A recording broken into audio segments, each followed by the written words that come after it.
Hello, friends. I want to welcome everyone to what I hope it will become a long series of self-empowering series for classical singers and for opera lovers. My name is Stefanos Koroneos, and I am the artistic and general director of Teatro Grattacielo and Camerata Bardi Vocal Academy. Today, I have with me a very, very, very special guest and a very special person to me, Maestro Neal Goren, who I know since my time as a younger singer when I participated in one of his productions with Gotham Chamber Opera. The production was El Gato con Botas.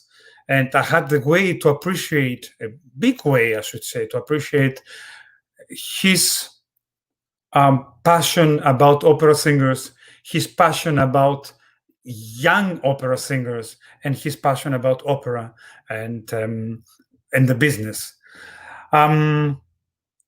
Without further ado, I think it is time to actually introduce him to all of you, and I'm pretty much sure you all know him. And you don't need me to introduce you, Maestro Neal Goren. And thank you, Stefano. Here I am. Thank you. It's a pleasure to be here. Thank you so much. Oh, thank you for being here. This is amazing. It's my pleasure. It's always a pleasure to see you and to be with you. And I want to thank you publicly, first of all, for the fact that you were in the jury of our competition, the first competition, Camerata Bardi's competition, and your knowledge, your feedback has always been appreciated. And I think, like me, many other people will appreciate the fact that you have done so much and you have dedicated so much of your time and of your life to educate and to promote young singers. Well, it's a labor of love, so it never feels like work. It's always a joy. Absolutely. I mean, I get it. Right now that I'm sitting on the other side of the table, I should say I still have my both sides of the tables, but mostly on this side of the table, I must say that it becomes a labor of love, and I totally agree with what you just said. And I would like to start this conversation with something that has always fascinated me, and I have asked everybody that I know. So I would like to ask you too. What was the path, your personal path to the opera world? Well, that's a good question. I was not a fan of opera growing up. I wasn't exposed to it. And I found opera when I happened to hear it wherever on the radio or if it happened to be on TV, which was rare enough. I thought it was very daunting. It was upsetting to me because I think it was just too sort of raw and too passionate for someone uninitiated.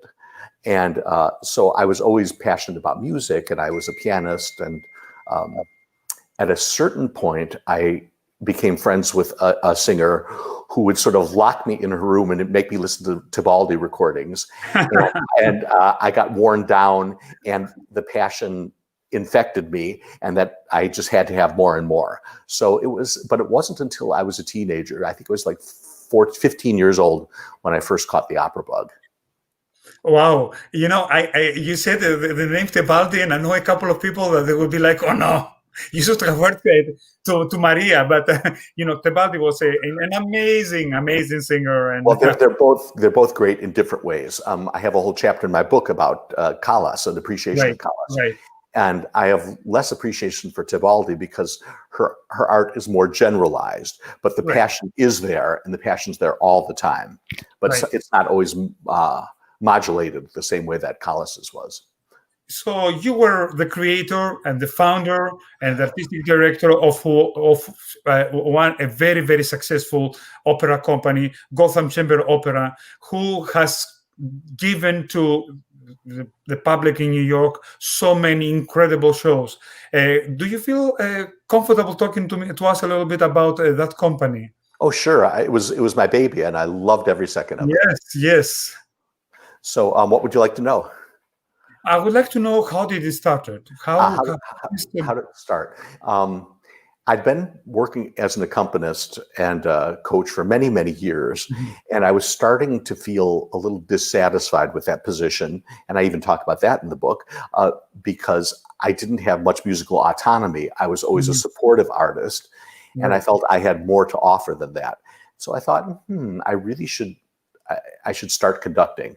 And what ended up happening is actually one day I was playing coachings. I was accompanying coachings for Leonard Bernstein. Mm-hmm. Thomas Hampson was preparing his recording, his now famous recording of Mahler songs. Mm-hmm. And so I was playing these rehearsals, and Bernstein said to me, "So, Maestro, where are you conducting?" And I said, "Oh, I'm not a conductor. I'm a pianist." And he said, "You play like a conductor, you think like one, and you sound like one." He said, "I think it's time for you to rethink that." And so I thought, well, this man does know what he's talking about, if anyone does.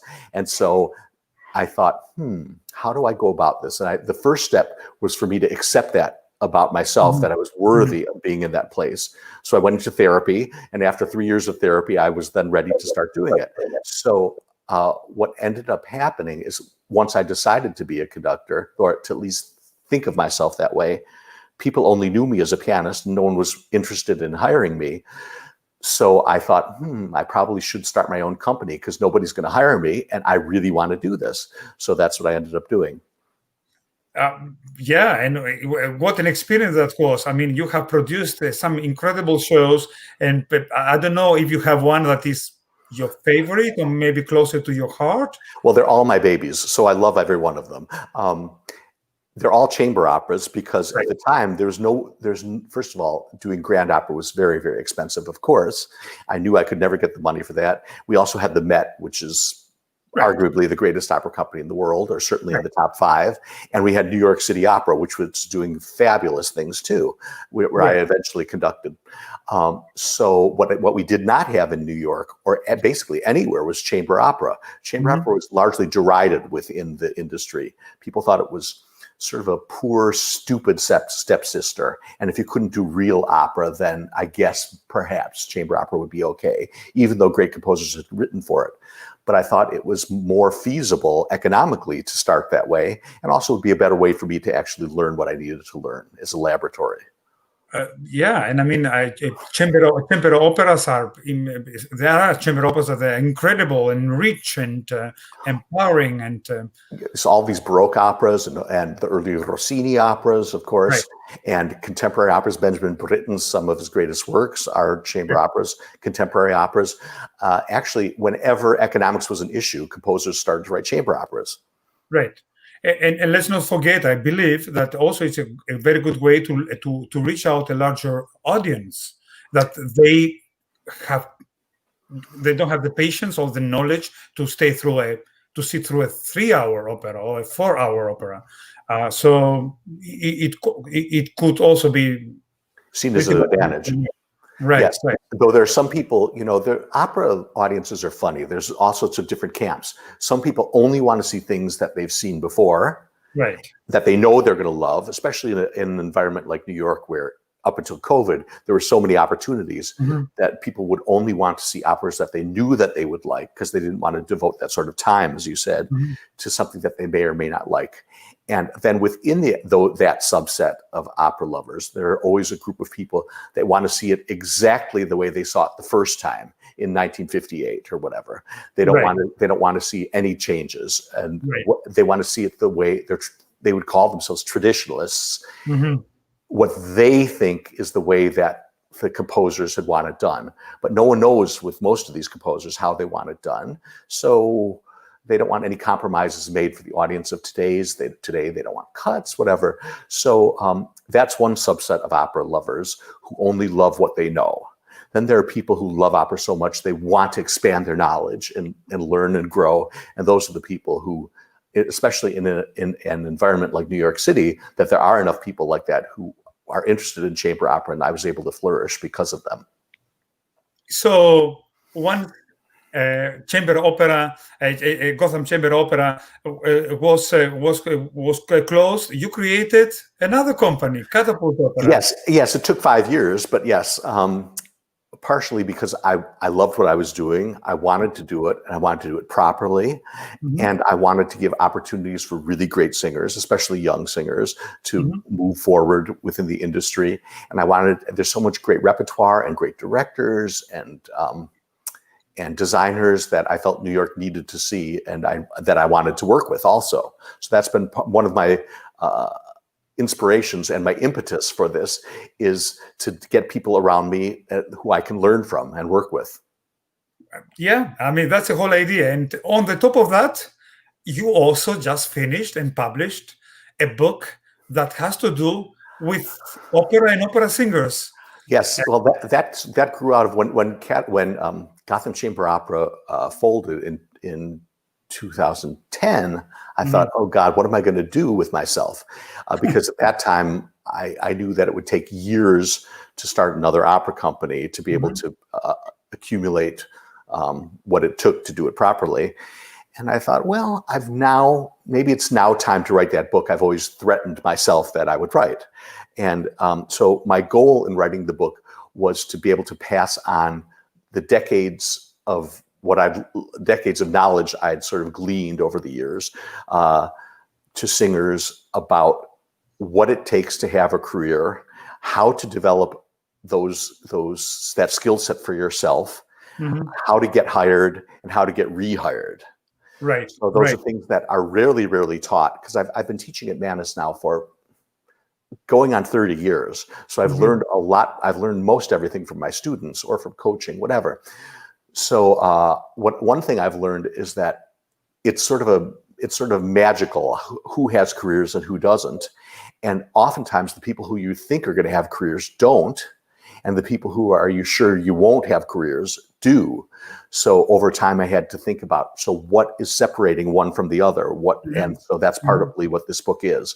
So I tried to set up a methodology, as it were, to give people the knowledge sort of step by step in how to develop the skill set that they need to get hired and to get rehired. Yeah, so that's where self-empowerment comes from. Exactly. For classical singers, from the need, and please be a little bit more specific as you want, and we will also have 2 mini master classes exactly to go a little bit, to dig a little bit deeper into that. So the whole idea is how a singer who just left school can turn what you learned in school into a profession. Right. Yes, very much so.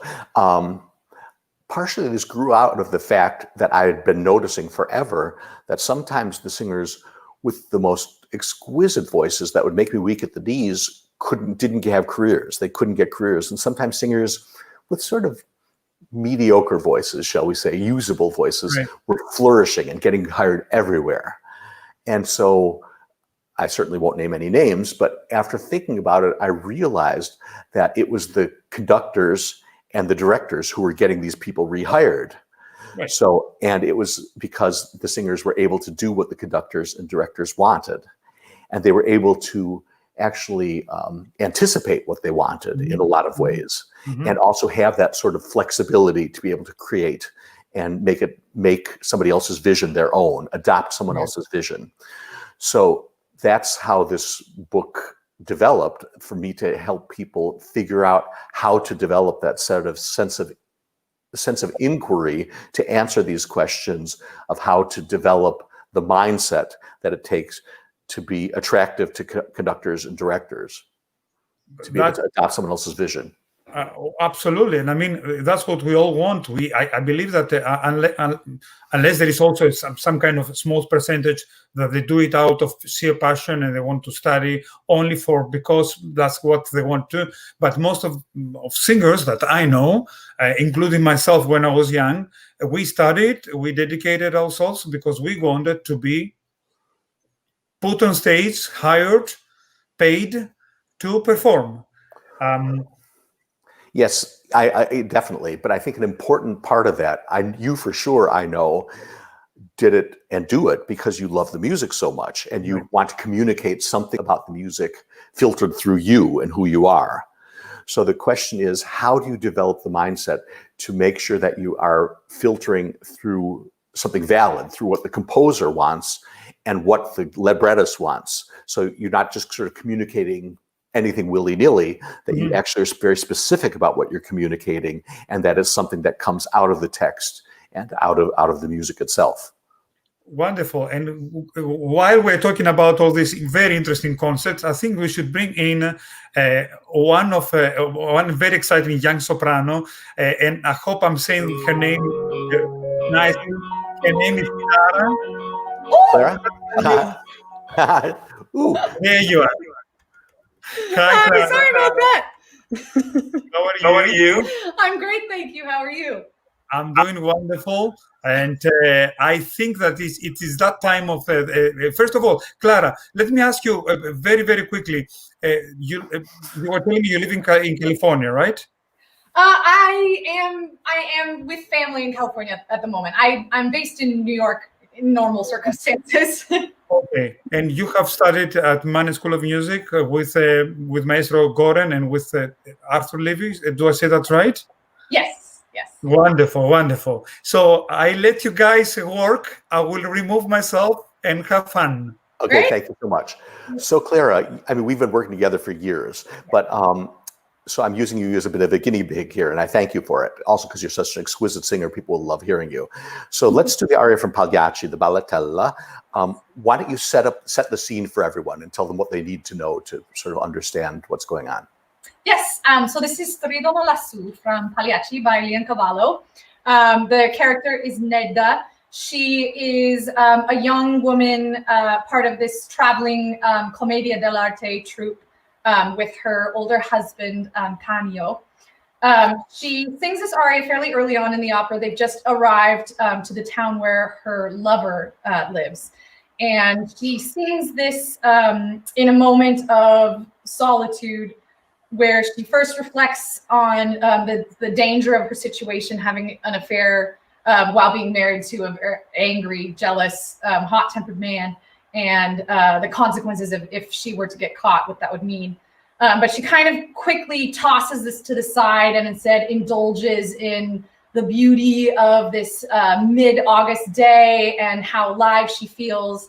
And then her sort of escape is made complete when she hears the birds, and she is reminded of a song that her mother sang to her as a little girl about the birds singing of their freedom as they soar across the sky, sort of searching for all of life's pleasures. Right. Does this, would you say, is this just a Commedia dell'arte troupe, or is it a circus as well? I seem to recall that there's sort of a circus leading up to it, circus band sort of feeling. Yeah, it could be. Yeah. Did you ever see the film La Strada of Fellini? Sorry? Did you ever see the Fellini film La Strada? Oh, no, I didn't. No. I would highly recommend that for this, because Nedda is exactly, Fellini's wife plays the lead character. Her name has left me for some reason, but it's really great. And it's almost an exact parallel. She's married to a much older man, and she's brutalized and humiliated all the time. It's really, will show you everything you need to know. So great. You've got the recording of me sort of playing it. So let's do it. Thank you. Great.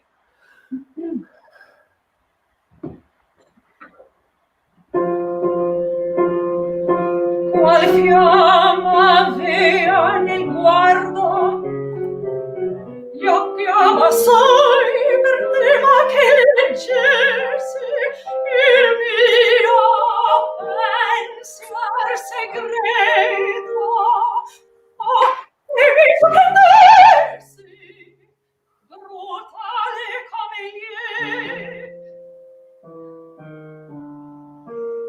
Augusti, ora via, son queste sorde paurose folli.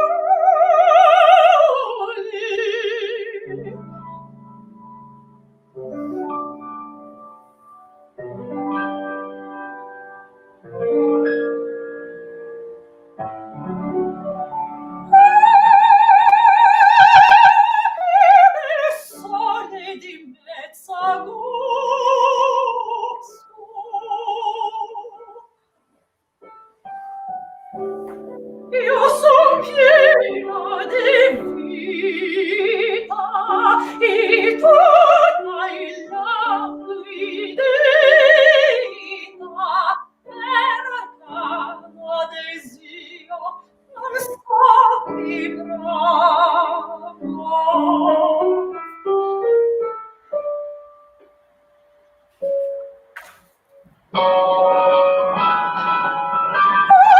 volga gelli e quanti strida ti chiedon dove va chissà amore mia che la buona ventura non si ama comprendeva il lor canto e a me bambina così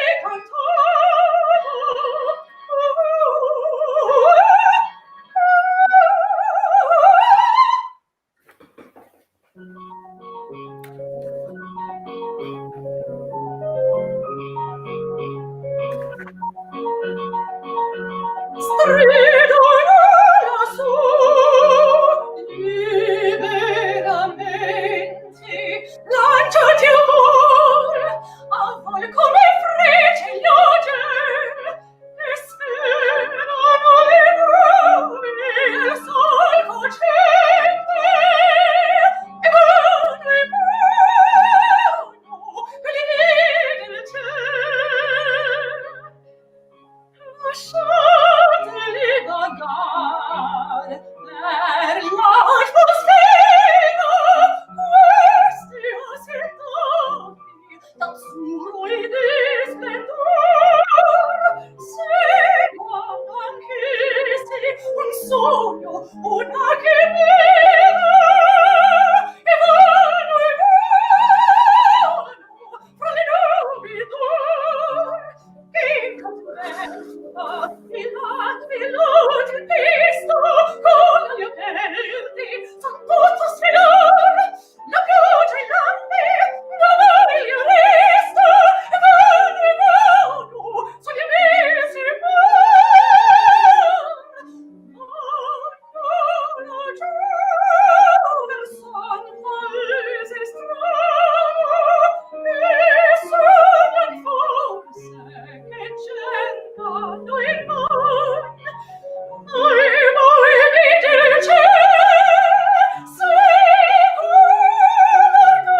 seguono poter che li sospinge e van, e van, e van, e van.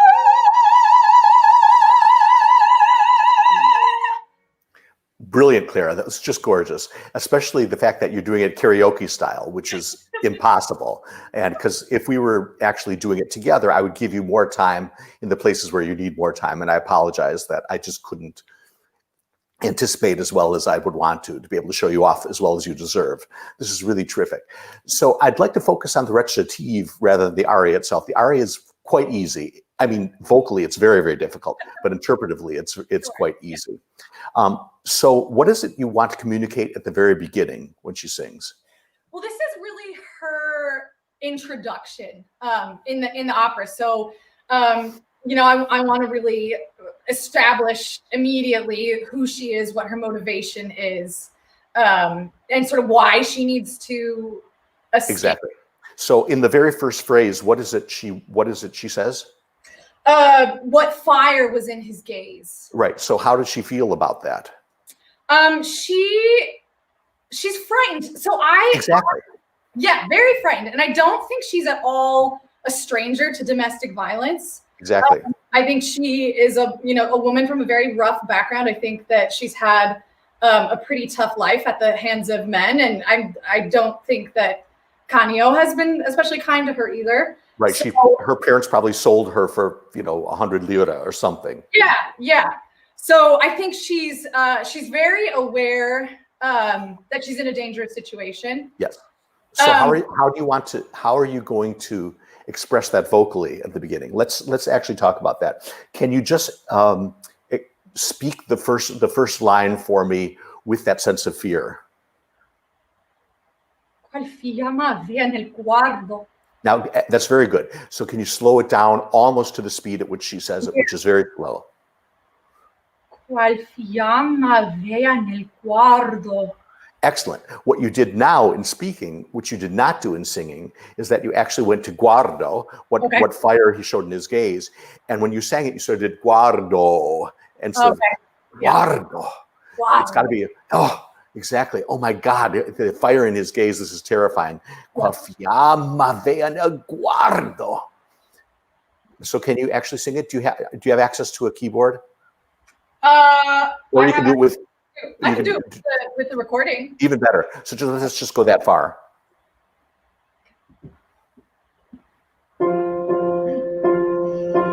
Qual fiamma vea nel guardo. Guardo. Can I have nel guardo? Yeah, really be. I need you to communicate terror. Okay.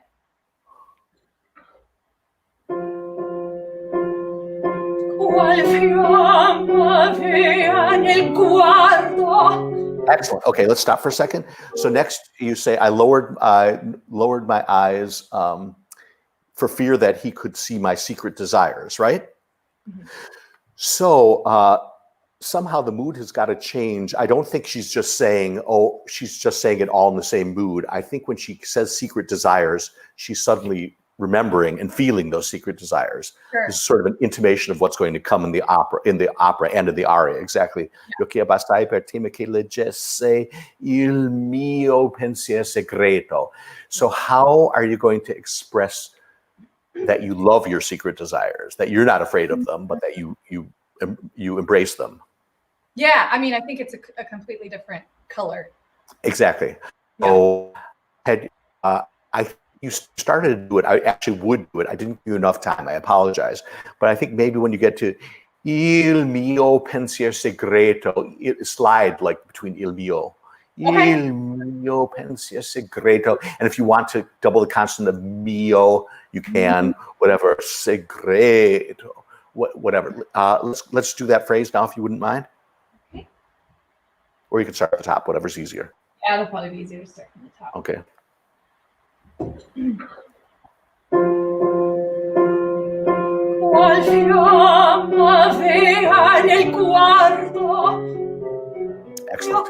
Abbassai per te ma che leggesse il mio pensier segreto. Excellent. Stop. Fabulous. So now she says, oh my God, what if he would surprise me, as brutal as he is, as dangerous he is, right? Yeah. So suddenly you've got to go from your secret thoughts. You've got to snap out of it, basically. Yeah. You've got to go from your secret thoughts to, oh my God, what's going to happen? So why don't you just sing that? You could do it without the recording. That would be fine, or with, whatever is easier. So you got to be a chameleon and change moods like crazy. Yeah. Because she's sort of a capricious person too.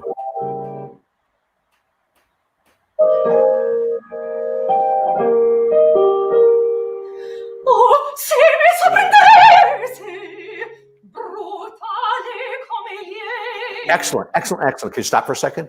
Just sing for me, brutale come ieri. I want to be as brutal as he is. So maybe do it a little softer and a little more intense. Brutale, right there.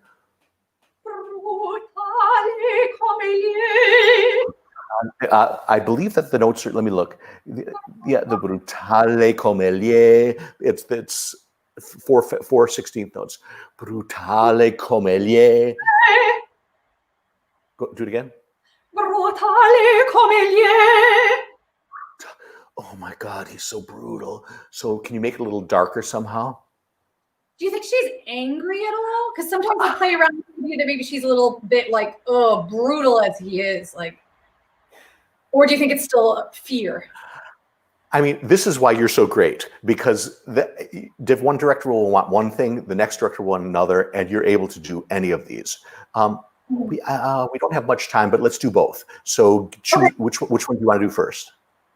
I'll try angry. Okay. Brutale come ieri. But it's piano. Can you be soft angry? Brutale come ieri. I doubled the T. Other than doubling the T, it was fabulous. I really believed you, because when you're angry, there's at least two. There's 100 ways to be angry, but there's sort of screaming at somebody angry, and there's also dropping down your voice.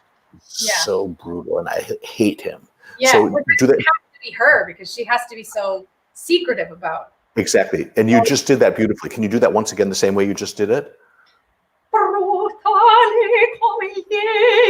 Excellent. Now can you do it? Now do the same thing with some sense of fear instead of with anger. Brutale come gli.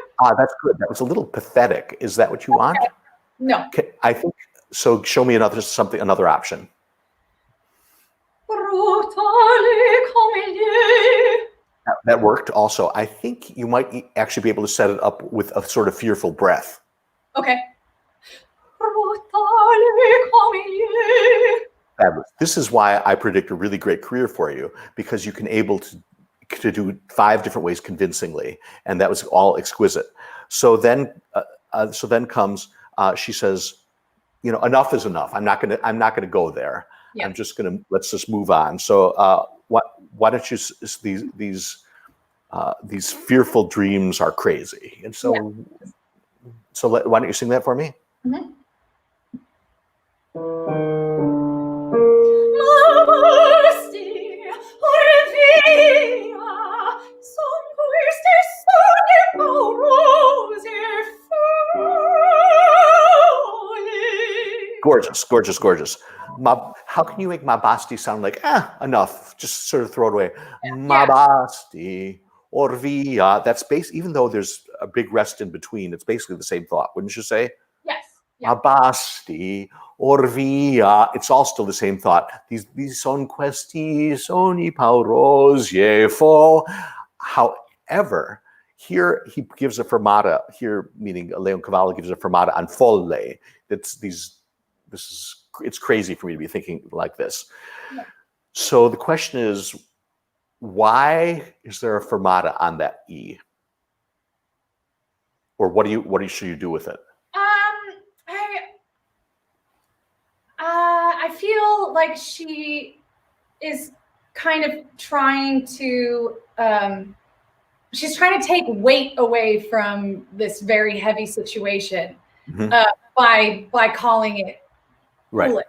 I think that's great. I think also because the orchestra waits until she's finished, I think it could simply be that he wants you to take that time to show off what you can do with your voice, so that you do a crescendo and a diminuendo, because he was enough of a man of the theater to know that people paid to hear the singers as much as they paid to hear his piece. So I think he's giving you an opportunity, a very time-honored tradition. Handel does it all the way back then, Cavalli, Monteverdi, for you to show off. So, son questi sogni paurosi fonzano.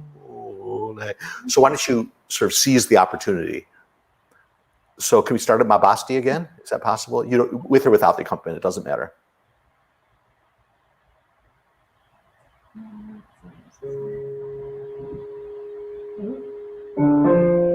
Perfect.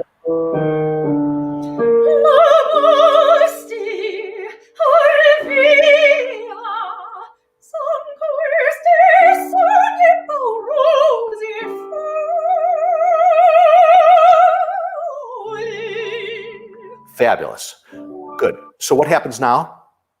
Now she's looking for, when she sets up that, this is frivolous and it's foolish, she's looking to just not deal with this. So she is, noticing this beautiful sun. She's feeling it on her skin. Exactly. Yeah. So you can hear the sun come out in the orchestra, or even in my sort of mediocre piano playing, you can hear the sun sort of come out through the clouds. Yeah. And she feels it, and it heats her up in more ways than one. Yes. So you notice it's got a big range. You go all the way from a high A, which you do exquisitely, down to a low D natural. Mm-hmm. So why do you think he has you go all the way down to a low D natural? Well, I feel like that part, that to me is like a really kind of like really human, sort of carnal, yes. earthy place that she's just diving into. I totally agree with you. I think that's exactly it. And also, Leoncavallo knew enough about voices that he knows that you change color, you basically go into chest voice or something, at least mixed chest voice in those low notes up to E natural. So you have this opportunity to use that sort of earthy, sensual, carnal color. So don't shy away from it. After Okay. you do your floated high A, so let it be a floated high A and crescendo, and then come on down all the way into that earthy thing. Okay. That'd be great. Yeah. Sunlight.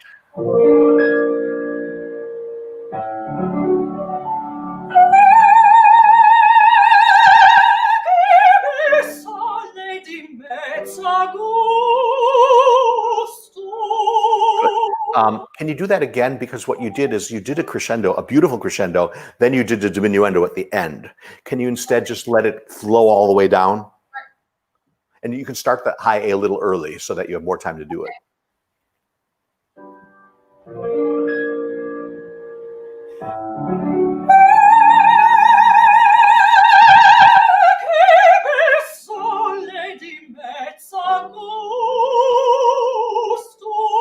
Fabulous, fabulous. That's great. How's that feel? Good. It's not different than you've done, but I just want to accentuate what you've been doing beautifully and sort of explain the thinking process behind it, because we've been working together a long time and you actually have a thinking process on how to interpret this. This is great.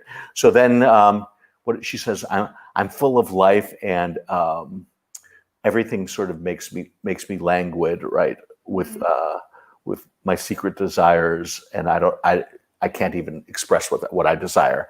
So somehow this has got, even the composer even writes with sweet languorousness, with sweet languor. So how are you going to express that vocally? I think it just really connected and full and a little indulgent. Yeah. So use your womanly sound and slide around a whole lot. Okay. So can you just do that?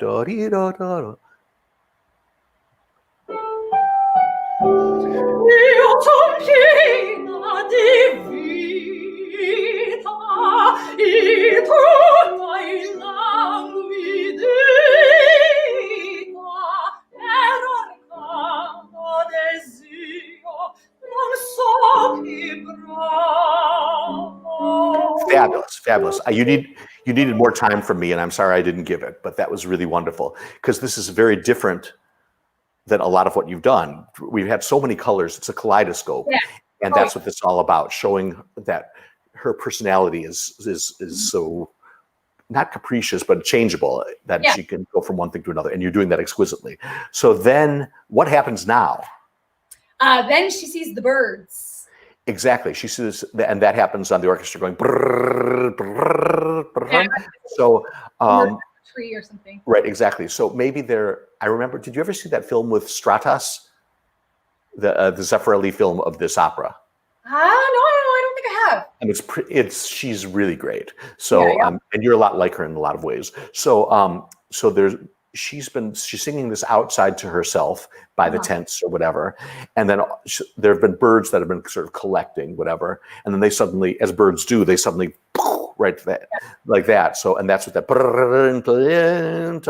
Oh, okay, Brahma. So we have to have a sense of surprise on that. Oh, yes. So, but he gives you quite a lot of time to. He doesn't make the surprise immediate. Okay, Village. So why? What is it that surprises her?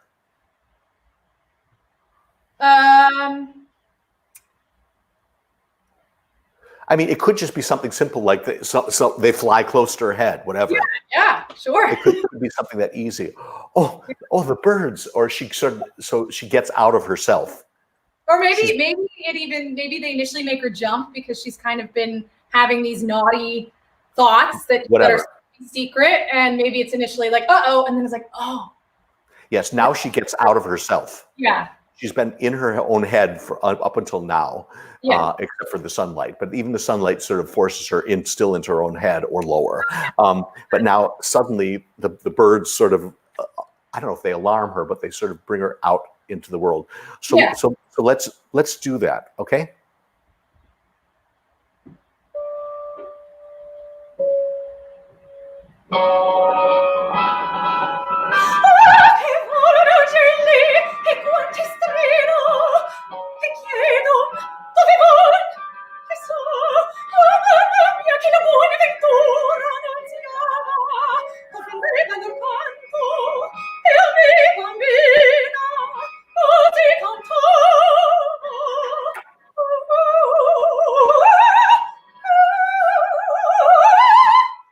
Excellent, excellent, excellent. So, okay, volo da jelly.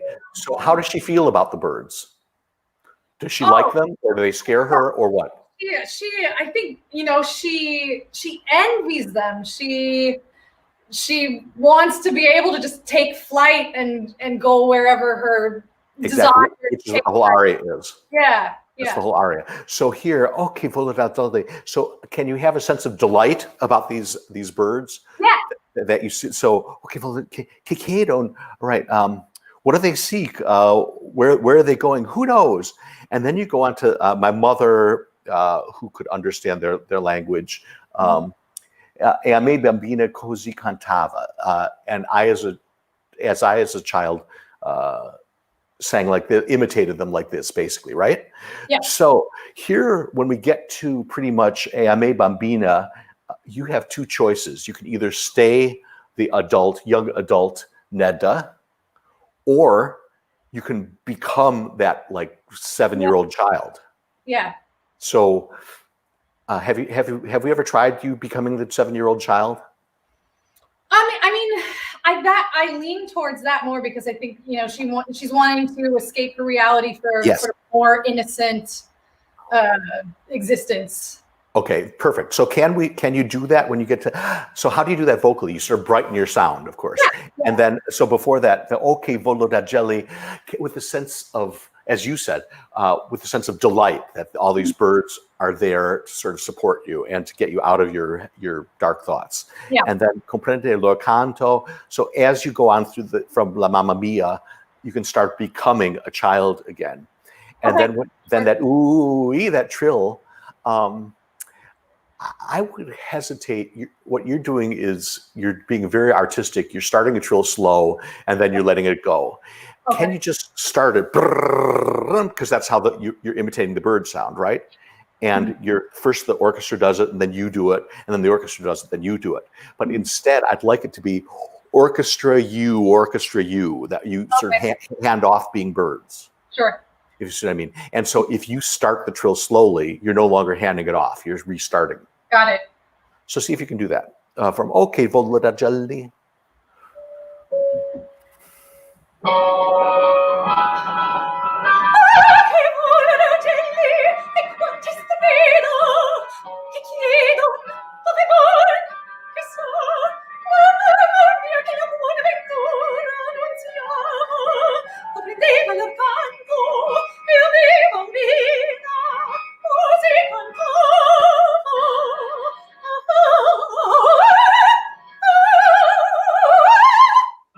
Fabulous. Okay. How does that feel really weird? No, not at all. I love it. It's really great. And I know we're almost done. Just one more thing. Okay. When you go comprendere lo canto, you went canto. Can I have canto? You don't need to sing it again. The reason I want you to do that, because then you've got enough time to actually breathe and do the next phrase. So the change you made her a little too elegant and took away your time to breathe. Sure. So that's it. So the aria itself just basically is playing out the way that you identify with these birds. Mm-hmm. Oh, wouldn't you say? So then you got suddenly, you're now a woman again rather than a girl. You're this woman with womanly desires. Metaphors. Yeah. Okay. So, well, thank you. You've taken us on a journey, and I really appreciate it. Bravo, Clara. Thank you. Thank so, you. Stephanos, we're okay. Thank you so much. Wasn't that wonderful? Like Neal, I predict a very bright future, and I cannot actually wait to hear you and to see you in person. We shall be talking very soon. Stay with us until the end, and I will see you in a while, okay? Great. Thanks so much for having me. Thanks so much, Clara. That was exquisite. Thank you. Absolute pleasure. So, Neal, before we go to the next to our next soprano, Sarah Rose Johnson, which I have the absolute pleasure to know her since she was quite young. I was reading a little bit from your book, and what it struck me, and I would like you to take a little bit of time to elaborate. You said something very important that has always been important to me. Know where you are going. Can you please elaborate a little bit? Yes, well, actually, I did it in the book. It's mostly from a musical sense, which is go to the ends of the phrase.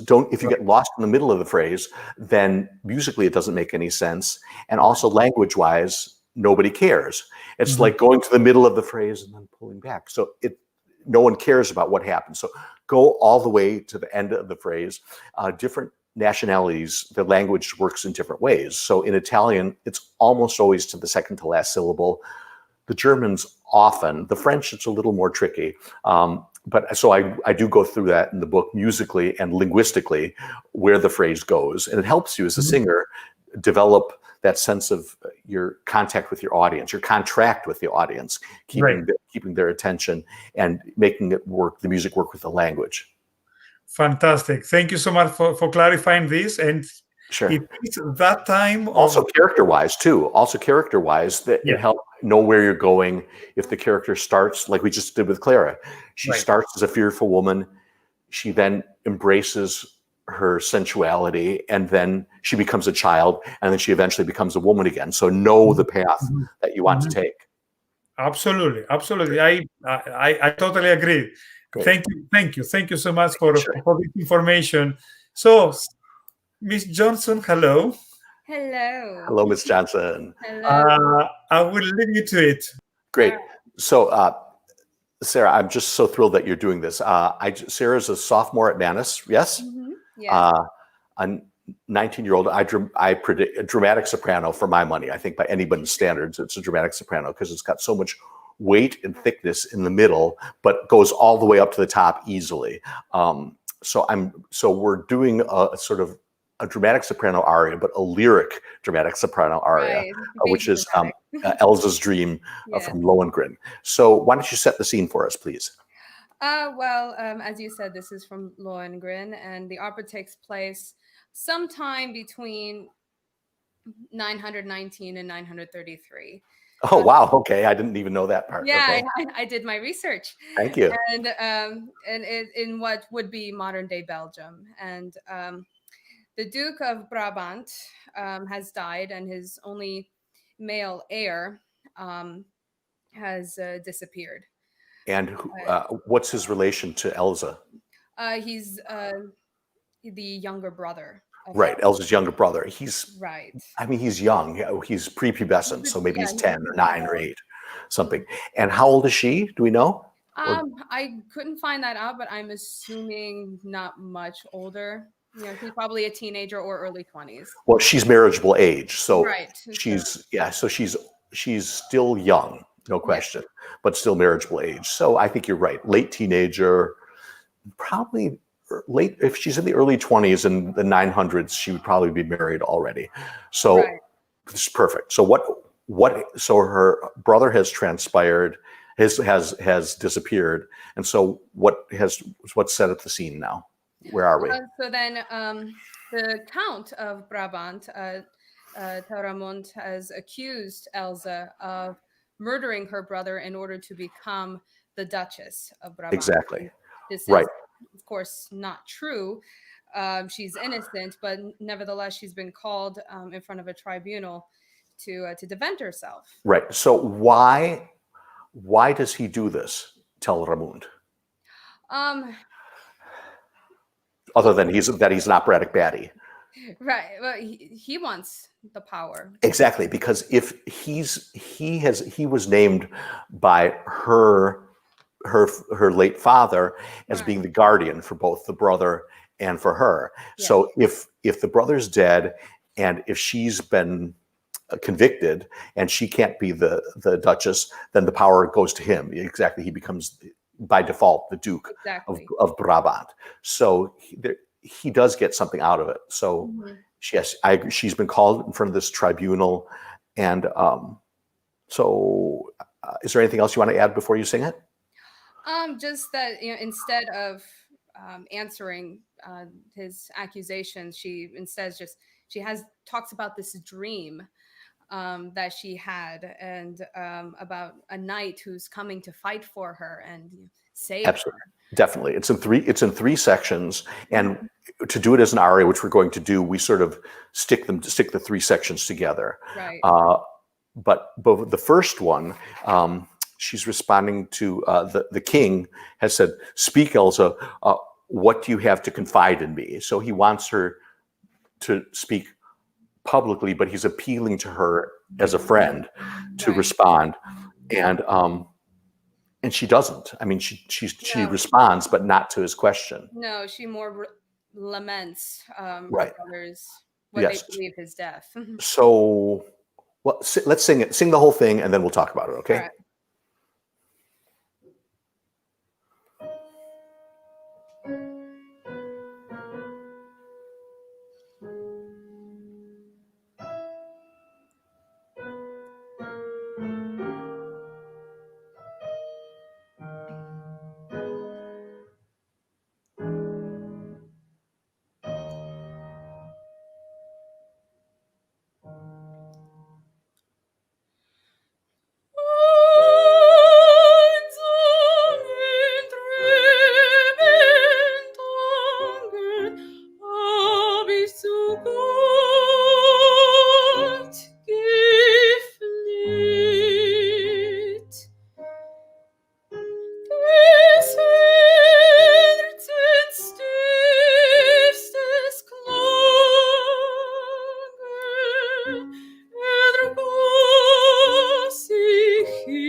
Der Drang aus meinem Stillen,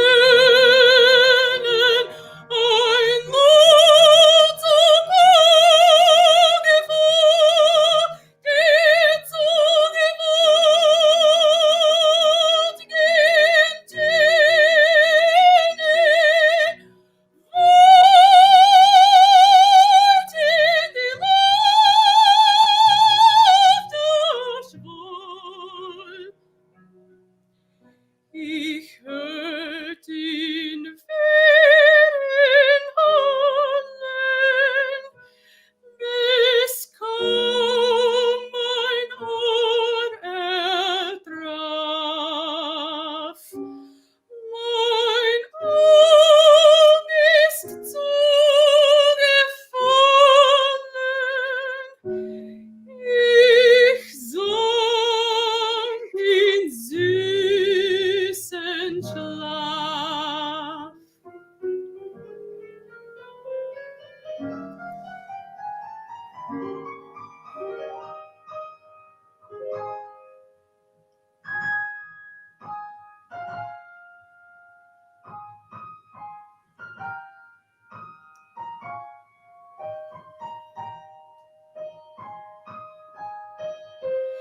In lichte Waffenscheine ein Dritten untertan, so tut gen ich hereiner, ich kann noch so ein golden Horn dürften gelohnet auf sein Schwert. So trat aus den Luften zu mir gewährt. Mit züchtigem Geboren gab Tröstung mir ein, des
Gorgeous, gorgeous, gorgeous.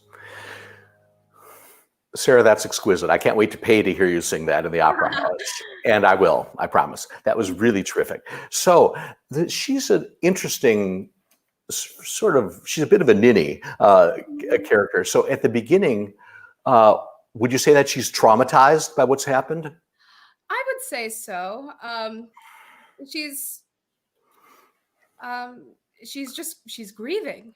Yeah, she is definitely grieving, and I think she's traumatized by all of this. Her brother, she went out for a walk with her brother, and then suddenly he was gone. Exactly. And then she comes home, and she's been accused of having murdered him, and it's just, and her parents or her father's just died recently, and I think she just doesn't know how to process any of this. So, at the beginning of this aria, where the king has just said to her, "Confide in me, tell me what happened," and then she doesn't. What is she feeling? I think she's scared. Okay. You know, these are serious accusations. They are definitely. She knows she's innocent. Yeah, exactly. She can't prove it necessarily. Right, exactly. So I think I've been thinking about this for a while because, well, it's complicated because the music doesn't particularly sound scared. I mean, No. you could probably make it sound that way, but I think we don't want your voice to sound tremulous. That would not be a good choice because this is your big aria. So I think the other option is for her, in sort of Freudian parlance, to disassociate herself. It's like, people who are victims often sort of have an out-of-body experience, are sort of looking on things, and they're not experiencing it all. So I think that might be a possible or an easier to achieve and still sound beautiful than fear.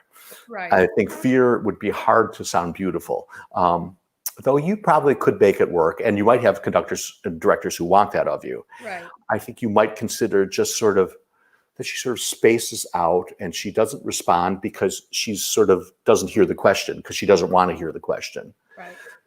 So how would you achieve that vocally? Maybe could you just sing the first phrase? Do you still have an E flat in your head? Yeah. Do you want with you coming or just? No, you can just sing it. Just sing it and sort of let her be sort of spaced out and disassociated from everything.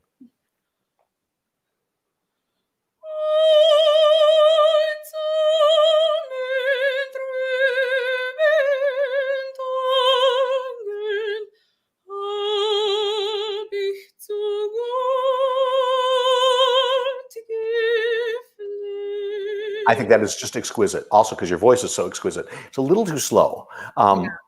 So I should have, for the recording, I should have maybe counted the first measure before you come in, because these long notes make it impossible for you to get a tempo.